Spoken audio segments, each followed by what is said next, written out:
Alright folks, here in Charleston we get a little mini winter. The last 4 or 5 days temperature has dropped down into the low 30s at night. So over my shoulder here you should be able to see one of my little mini dwarf lemon trees, and we used a product called Plankets to cover them up to try to give them some frost protection. I'm about to lift it off and we'll take a look, see how it did.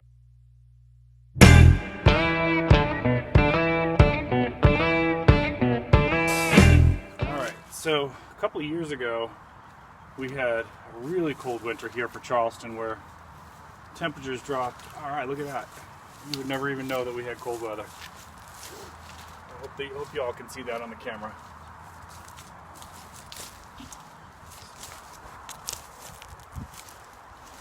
And we're going to let those guys breathe. I've got 2 of these, so I'll uncover the other one here too. But a couple of years ago we had a really cold winter. Temperatures got down into the teens. We actually even had a little bit of snow, which is pretty rare for here. And my lemon tree here took a lot of damage. It actually, I'm gonna kind of turn you here a little bit. Sorry if you get motion sickness. So it actually got all the way down to like here. The damage went, lost most of the tree. And I almost dug it up. I was really frustrated, and friends said, just leave it be. Let's see what happens. The roots were strong. It was in the ground for a couple of years, and sure enough, within the same year, it actually came back up to the same height that it's at right now. But these Plankets will do pretty good for most situations, especially here in the South. Obviously, if you try to grow outside of your zone, you're going to have some problems. So if you try to grow peaches in Alaska, might not get the best results unless you're willing to spend a lot of money on outdoor heaters, things like that. But little lemon trees and things like that grow well here in Charleston.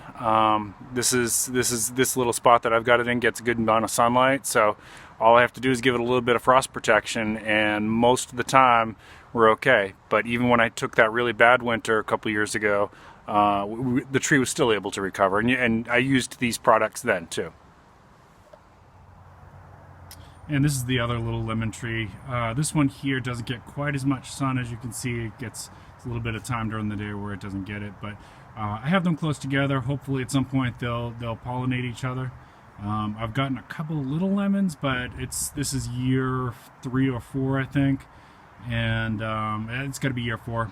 And nothing substantial yet, so we're hoping by year 7, which is typically when a fruit tree starts to really give you some production, hopefully we're getting some lemons then. If you guys were following me on Facebook, we had a late frost here in South Carolina, and my blueberries were already in bloom out. So this was a major bummer for me to know that I was going to be they were in bloom and there was already some fruit development going on. And we had like 3 or 4 hard frosts in a row, and I mean like down in the low 30s, and it happened late in the year, like February, I believe, and late February, which is strange for us here in South Carolina, but it does happen, right? So we did what we could. Obviously there's some things that you can do to try to protect them without going like overboard with heat lamps and stuff, which is just not something I'm going to do here for my small scale production. But you can understand why big farms who rely on that for their money, why they would do heat lamps. But what we did do is, you can add a little bit of extra mulch down the bottom, down the base of the plant, which we always do anyways, especially getting ready for winter. That's in the late fall. That's something you're going to want to do. And then you can buy, or you can try to improvise some covers to go over them, and make sure it's not. I don't like to use hard plastic because I believe the plants need to breathe. But I bought some from Lowe's, and I think they were called plant blankets or Plankets or something like that. And then you just kind of put them over them, and then down the base you're going to put weigh something close to the base of the plant. So you're going to wrap it around the plant with the blanket, right? And then get it real close so it kind of pulls in kind of snug. And they're breathable, and they'll help protect it to some extent. Now my actual plants did not take damage, but I did lose a lot of fruit this year. We still are getting some blueberries, which is wonderful. See if I can show you some clusters that are kind of in development there. You can see there's a couple there. So I'm picking as I can. I'm not going to get as big of a crop, but I'll show you an example of what happens when it destroys them. Let's see if I can find some. So you see that really tiny one there, right? And there's two tiny ones in a. Let's see if I can get that back in focus for you. They just didn't develop, and that was because of the frost. Then there's some that completely die. Let's see if I can show you right here. If I can get the camera up for you, right there.